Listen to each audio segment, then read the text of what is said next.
Poème de Victor Hugo. Où donc est le bonheur? Exergue. Sed satis estiam possemori. Lucain.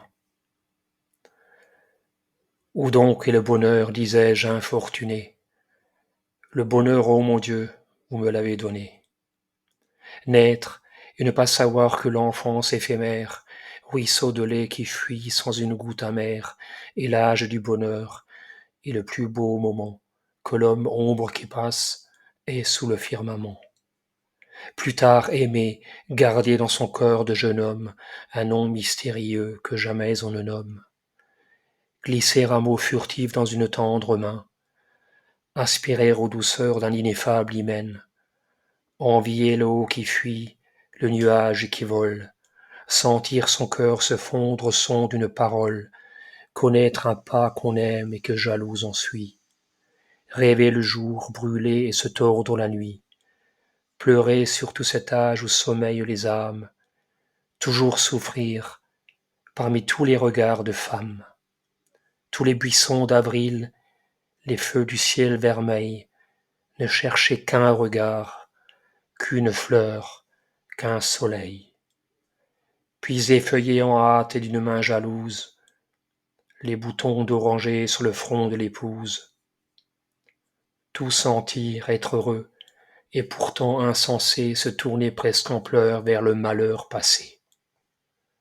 Voir au feu du midi, sans espoir qu'il renaisse, se faner son printemps, son matin, sa jeunesse, perdre l'illusion, l'espérance et sentir qu'on vieillit au fardeau croissant du repentir.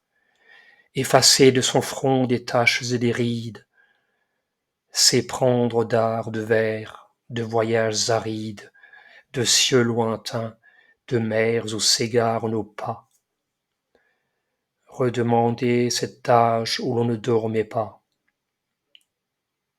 Se dire qu'on était bien malheureux, bien triste, bien fou, que maintenant on respire, on existe, et plus vieux de 10 ans, s'enfermer tout un jour, pour relire avec pleurs quelques lettres d'amour.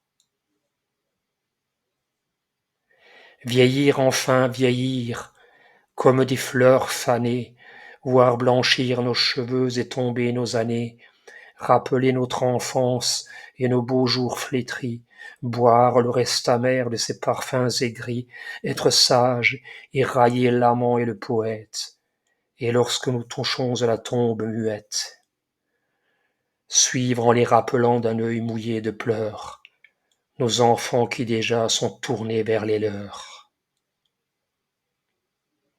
Ainsi l'homme, ô mon Dieu, marche toujours plus sombre, du berceau qui rayonne au sépulcre plein d'ombre. C'est donc avoir vécu, c'est donc avoir été, dans la joie et l'amour et la félicité, c'est avoir eu sa part, et se plaindre est folie. Voilà de quel nectar la coupe était remplie.